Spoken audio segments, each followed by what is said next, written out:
Buenas tardes a todos. Hola. Buenas tardes. Bueno, quiero empezar el mensaje que voy a compartirte el día de hoy diciéndote que definitivamente el hecho de que estés acá el día de hoy no es una casualidad. El hecho de que tú que estás allá conectado estés sintonizando esta transmisión tampoco es una coincidencia, ni tampoco se debe a que se haya cancelado algo que tenías previsto hacer, sino a que tú estás acá el día de hoy porque fue el Espíritu Santo quien te trajo hasta acá. Él fue el quien te trajo y quien organizó tu agenda para que compartieras este tiempo con Él. Te guió a tomar cada una de las decisiones que tú tuviste que tomar para estar acá. Porque para estar el día de hoy acá, en este lugar, en el grupo de jóvenes de la iglesia Soplo de Vida, tuviste que tomar muchas decisiones, aunque tú no lo hayas notado, pero sin lugar a dudas, cada una de ellas fueron guiadas y fueron direccionadas por el Espíritu Santo. Amén. Bueno, quiero iniciar contándoles que constantemente los seres humanos nos enfrentamos a la toma de decisiones. Es algo que podríamos catalogarlo como que hace parte de nuestra vida diaria y de nuestra cotidianidad. Un estudio científico logró estimar que una persona en tan solo un día logra tomar en promedio 35,000 decisiones. Esa cifra tan alta tan solo en un día.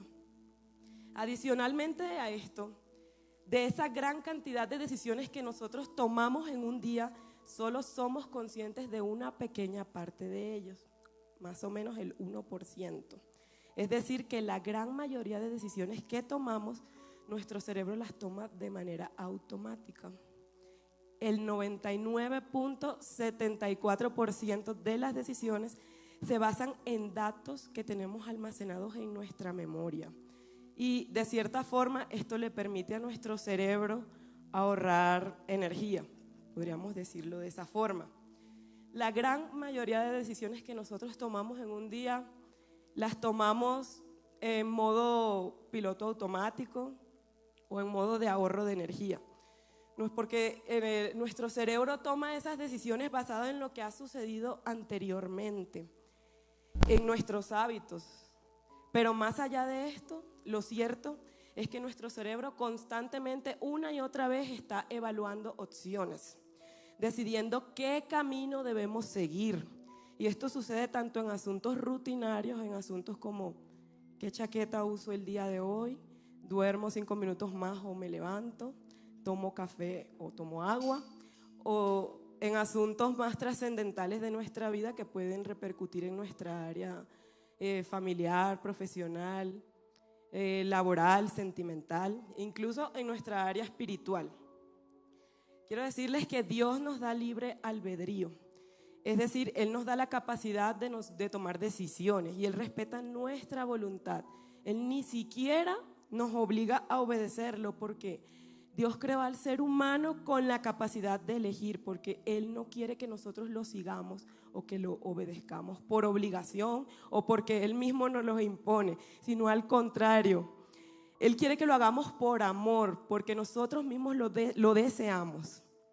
Por eso cada una de las decisiones que nosotros tomamos traen consigo consecuencias. Y tal como lo explica Pablo a los Gálatas en su carta en Gálatas capítulo 6, versículos del 7 al 8. No se dejen engañar, nadie puede burlarse de la justicia de Dios. Siempre se cosecha lo que se siembra. Los que viven solo para satisfacer los deseos de su propia naturaleza pecaminosa cosecharán de esa naturaleza destrucción y muerte. Pero los que viven para agradar al Espíritu, del Espíritu cosecharán vida eterna. Amén. Y un ejemplo claro de esto, un ejemplo cotidiano, es el uso del teléfono celular. Con el pasar del tiempo, al pasar el tiempo, el celular se ha convertido en una herramienta que nosotros hacemos muchísimas cosas. Cosas como desde trabajar, lo utilizamos para el trabajo, para estudiar, nos comunicamos con otras personas, consultamos recetas de cocina, leemos la Biblia, Son demasiadas cosas las que nosotros hacemos hoy en día con el teléfono celular y es muy útil. Pero aunque nosotros no lo notemos, el celular también puede convertirse en una herramienta nociva para nosotros si no hacemos un uso consciente y un uso equilibrado de ella. Por lo general, no sé si a ustedes les sucede, yo los domingos recibo una notificación en mi celular. No sé de pronto qué día les llega a ustedes, uno la puede programar. Y esa notificación te dice, tu tiempo en pantalla es X horas por día. Y ese reporte nos muestra cuántas horas al día durante esa semana que acaba de pasar nosotros estuvimos utilizando el teléfono celular. Y a veces puede ser 1 hora, pero a veces pueden ser 4, pueden ser 7 horas o incluso más, ¿cierto?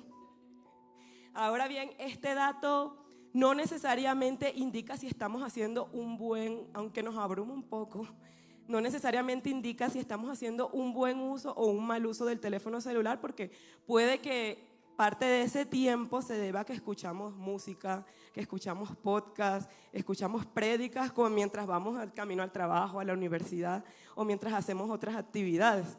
Pero sí es un dato importante que nos puede llevar a reflexionar muchas cosas. ¿Qué decisiones estamos tomando día a día cuando usamos el teléfono celular? ¿O en qué estamos invirtiendo tanto tiempo al usar el teléfono? ¿A qué le estamos dando nuestra atención? ¿De qué nos estamos alimentando? ¿O qué tipo de contenido estamos consumiendo? O también qué tipo de contenido compartimos en las redes sociales. Muchas de esas aplicaciones y redes, las redes sociales en general, nos permiten establecer un límite de tiempo, un estimado. Nosotros podemos programar la aplicación y colocamos un límite, le colocamos un límite para que hasta ese tiempo la aplicación nos permita hacer uso durante ese día de esa red social. Nosotros podemos configurarlo, puede ser 1 hora, puede ser 2 horas, o pueden ser 30 o 20 minutos al día. Y una vez que nosotros alcanzamos ese límite que nosotros mismos establecimos, el celular nos notifica que ya llegamos al límite de tiempo diario de ese mismo día y ese tope lo establecemos nosotros mismos.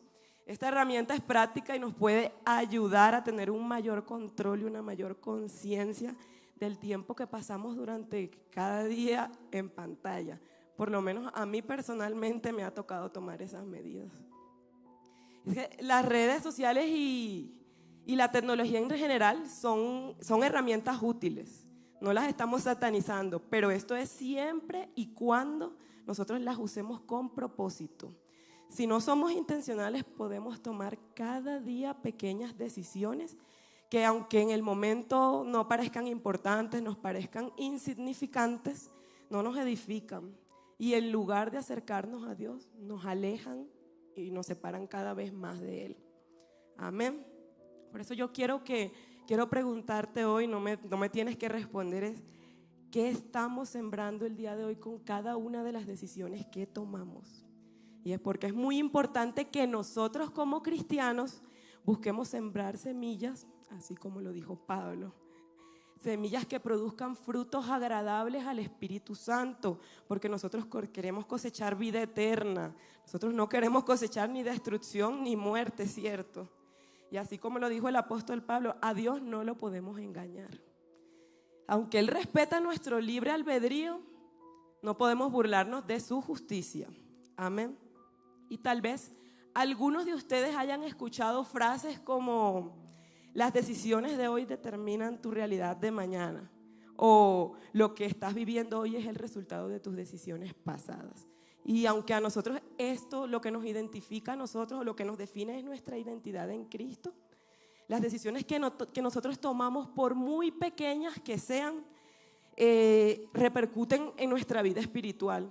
Aunque, como acabamos de ver en ese ejemplo, puede que el tema de las redes sociales parezca algo insignificante, lo cierto es que eso termina afectándonos a nosotros también espiritualmente, y eso también termina abriendo muchas puertas a nivel espiritual.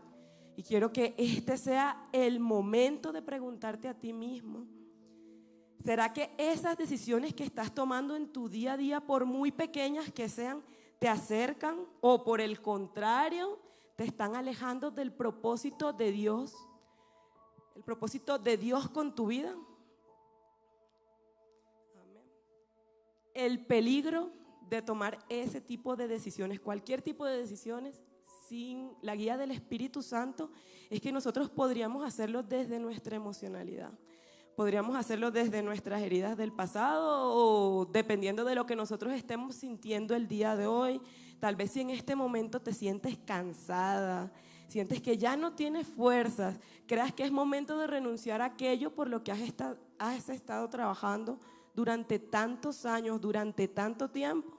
Pues déjame decirte que ese no es el momento de tomar ninguna decisión que pueda impactar tu vida, porque nuestras emociones nublan nuestro juicio y en muchas ocasiones nos llevan a tomar decisiones impulsivas.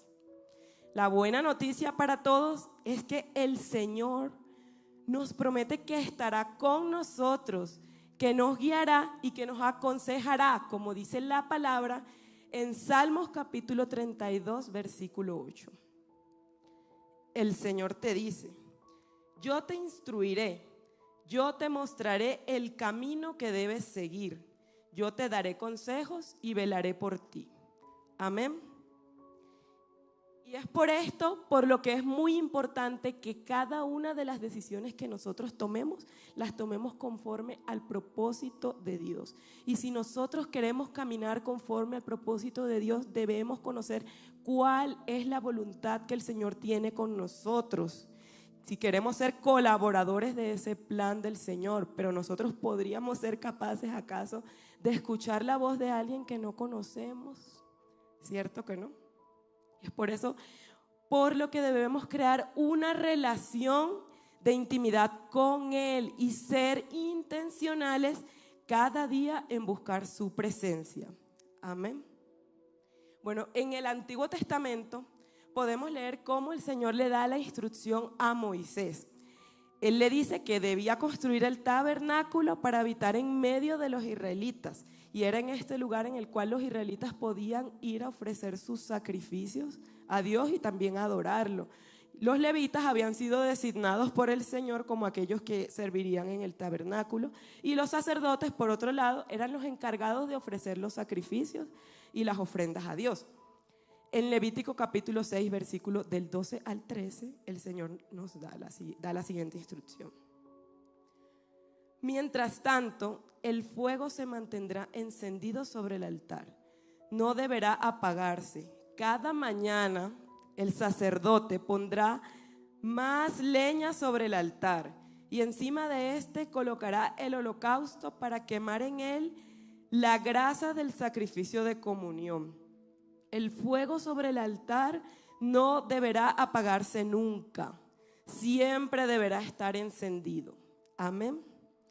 Y es que el altar era el lugar en el que se hacían esos sacrificios. Es por eso que el fuego siempre debía mantenerse encendido. Y era el sacerdote de echar más y más leña al fuego, al altar, para que el fuego no se apagara, y también de limpiar las cenizas cada día.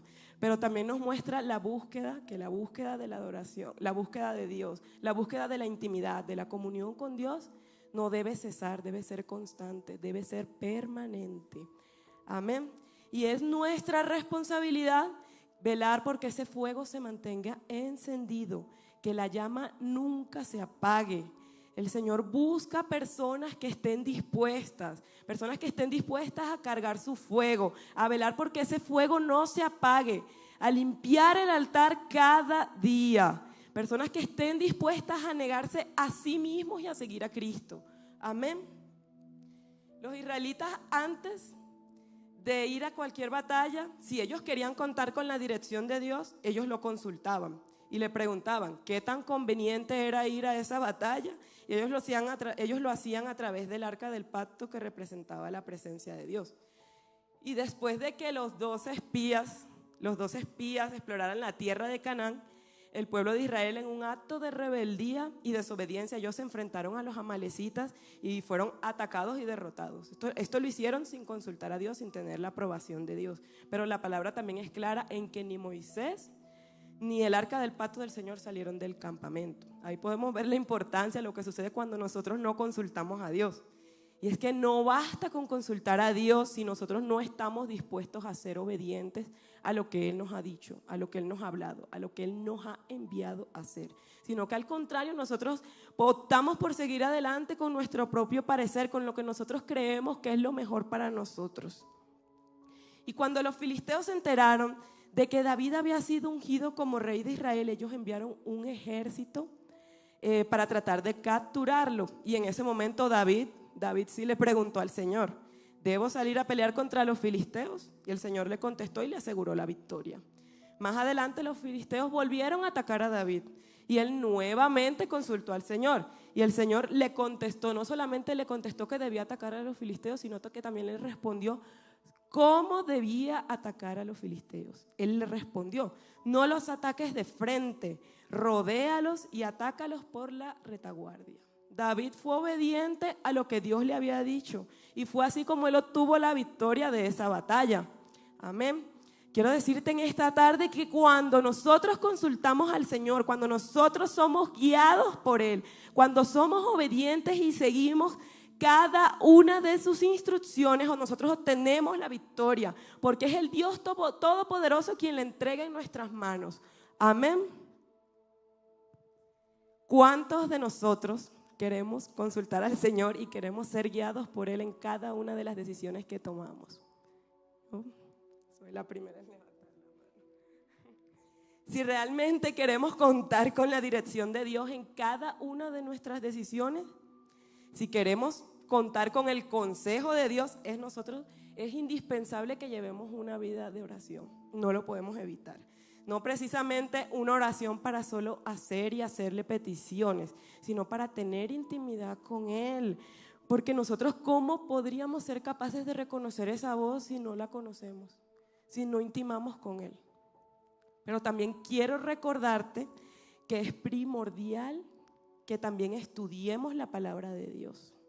Porque la palabra de Dios es fuente de consejo y sabiduría. Y el Señor nos dijo que meditáramos en ella de día y de noche. Y también porque lámpara es a mis pies su palabra y lumbrera a mi camino. Amén. Es claro que debemos buscar esa comunión, fortalecer nuestra relación con Dios, permanecer mucho tiempo en el lugar secreto, sin distracciones, sin apariencias, estar dispuestos a derramar nuestro corazón delante de Él, estar dispuestos a ser transformados, pero debemos buscarlo con todo nuestro corazón, no con una parte, con todo nuestro corazón. La buena noticia para todos también es que Cristo es nuestro sumo sacerdote y Él fue el quien murió por cada uno de nosotros en esa cruz.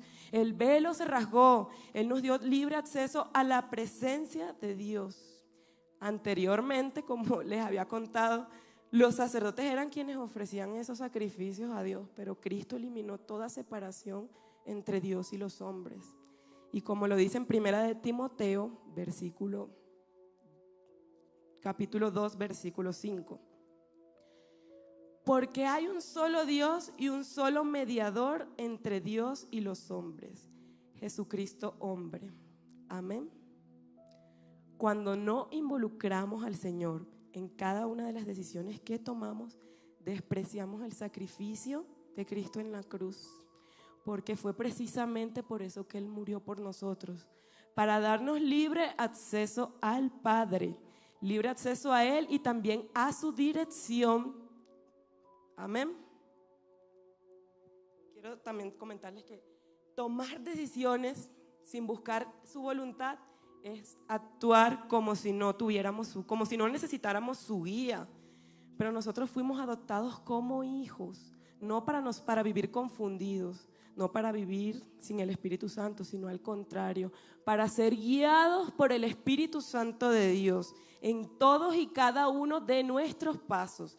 Por eso es necesario que nosotros dejemos atrás nuestra mentalidad de huérfanos, esa mentalidad que toma decisiones desde la ansiedad, desde la carencia, desde el miedo, desde el temor, y que nos apropiemos de nuestra identidad de hijos. Un hijo no decide desde la duda, un hijo no decide desde el miedo, un hijo no decide desde la ansiedad, sino desde la confianza de que tiene un padre, desde la confianza de que tiene un padre presente que escucha cada una de sus oraciones, cada una de sus peticiones. Amén. Quiero decirles también que es tiempo de volver al diseño original. ¿Cuál es el diseño original? Que vivamos en comunión con Él. Es tiempo de vivir una vida de intimidad, una vida guiados por el Espíritu Santo de Dios. Amén. Lo más importante es que ya no tenemos obstáculos, no tenemos nada que nos impida acceder a la presencia de Dios, por lo que es primordial que lo adoremos, que busquemos su rostro cada día de nuestra vida y así nosotros podamos permitir que así como la presencia de Dios habitaba en ese lugar santísimo, habite en cada uno de nosotros, porque nuestro Señor Jesús no nos dejó solos, al contrario, tampoco nos dejó a la deriva. Él nos dejó al Espíritu Santo y así como lo prometió cuando Él dijo: les conviene que yo me vaya, porque si no me voy, el Consolador no vendrá a ustedes, y si yo voy, se los enviaré. Amén. El Espíritu Santo de Dios anhela tener intimidad con cada uno de nosotros, que lo busquemos, porque Él ha sido enviado precisamente para estar con nosotros, para ser nuestro ayudador, nuestro consolador, pero también es un caballero. Él espera que seamos nosotros quienes lo invitemos, que le hablemos, que lo busquemos, y principalmente para eso requerimos tiempo, pero no cualquier tiempo, sino tiempo de calidad. Tiempo de calidad en el cual estemos enfocados, sin distracciones, sin algo que nos desvíe de Él y de su presencia. Cuando nosotros nos rendimos al Señor, Él nos llena de su Espíritu, pero es una relación que nosotros debemos desarrollar, es una relación que debemos cultivar, porque anhelamos ser parte del grupo de personas que reconocen la voz del Espíritu Santo de Dios. Es por eso que debemos menguar cada día para ser cada vez más sensibles a su presencia. Amén. Y es ahí cuando nosotros somos capaces de escuchar la voz del Espíritu Santo, pero también de poder ser aconsejados, de poder ser guiados por Él. Puedes tener la certeza de que cuando consultas al Espíritu Santo, Él siempre te va a responder, siempre te va a contestar. Y no va a ser siempre de la misma forma, no va a ser siempre de la misma manera, pero Él lo va a hacer. Recordemos también, Él nos fue dado como nuestro ayudador, como nuestro consolador, aquel que siempre está a nuestro lado. Y hay ocasiones en las que el Espíritu Santo también nos va a inquietar. Porque cuando tú invitas al Espíritu Santo a tu vida, cuando le das esa libertad de entrar a tu vida, a que dirija también cada uno de tus pasos, Él te va a hacer saber cuando algo no está conforme a la voluntad de Dios, cuando hay alguna alerta, cuando algo está pasando, cuando algo está ocurriendo. Y es en esos momentos de intimidad y momentos que Él también anhela. Y si tú le das la libertad, el Espíritu Santo, Él te va a llamar, Él te va a levantar, Él te va a despertar cada mañana sin necesidad de que pongas una alarma, de que pongas un despertador. Porque hay ocasiones también en las que Él nos confronta cuando Dios ha dejado de ser nuestra prioridad. Cuando nosotros, sin darnos cuenta, empezamos a poner otras cosas por encima de Él. Puede ser el trabajo, los estudios, las rutinas diarias, y sencillamente no le damos a Dios ese primer lugar que en efecto a Él le corresponde, le pertenece. Él anhela esos encuentros, no porque necesite de nosotros, sino porque somos nosotros los que lo necesitamos, somos nosotros los que lo necesitamos a Él. Y a veces se presentan situaciones en nuestra vida que revelan esa falta de prioridades o ese cambio de prioridades. Por ejemplo, hay personas que pueden levantarse cada día más temprano porque van a desarrollar alguna rutina de ejercicio, alguna actividad física. Eso ocurre antes del trabajo, antes de la universidad. Y lo hacen aunque incluso disfrutan mucho dormir, les gusta mucho dormir, hacen el esfuerzo, hacen el sacrificio porque toca hacer la rutina del día. Sin embargo, cuando se trata de orar, cuando se trata de leer la palabra o simplemente de tener tiempos con Dios, les cuesta hacer ese mismo tipo de esfuerzos. Y es en esos momentos cuando el Espíritu Santo nos inquieta suavemente. ¿Cómo puedes hacer esos sacrificios por otras cosas que amas y no por mí? ¿A ustedes les ha pasado? Él quiere ser lo primero, no por obligación, sino porque el Señor es lo más importante en nuestras vidas, por encima de cualquier rutina física, por encima de cualquier cosa que disfrutemos hacer. Tal vez hoy te encuentras en un punto en el que tú reconoces que has tomado malas decisiones o que elegiste caminos que no te apartan de la voluntad de Dios. O tal vez dejaste que fueran tus emociones, el temor o la ansiedad quienes te guiaran. Pero yo quiero decirte que no tengas miedo, porque nosotras servimos a un Dios que perdona, pero a un Dios que también restaura, un Dios que restituye, un Dios que es capaz de reverdecer lo que estaba seco y darle vida a lo que estaba muerto. Amén. El día de hoy es un buen día, es un gran día para volver a Él, para rendir tu corazón delante de Él, para entregarle cada una de tus cargas, cada una de esas decisiones que te tienen preocupado, cada una de esas situaciones que te agobian, que te mantienen atribulado, y dejar que sea el Espíritu Santo quien te guíe a partir de ahora, que sea el Espíritu Santo quien se encargue. Y es precisamente esto lo que el Señor nos promete en Romanos capítulo 8, versículo del 26 al 27. Y asimismo, también el Espíritu nos ayuda en nuestras debilidades, porque no sabemos cómo debiéramos orar, pero el Espíritu mismo intercede con gemidos indecibles. Y el que escudriña los corazones sabe cuál es la intención del Espíritu, porque Él intercede por los santos conforme a la voluntad de Dios. Amén. Quiero decirte que no estás solo, que no estás sola Laura, no estás sola María Clara. Aún en los momentos más complicados, cuando no sabemos qué hacer, qué decisiones tomar o incluso cómo orar, el Espíritu Santo está ahí intercediendo por nosotros con gemidos que no pueden ser expresados con palabras. Es por eso que no debemos tener todo resuelto, no es tan complicado. Él nos da la solución. No debemos tener todo resuelto, tenemos que rendirnos por completo y dejar que sea Dios quien tome el control, porque es en medio de esa debilidad que su poder se perfecciona. Amén.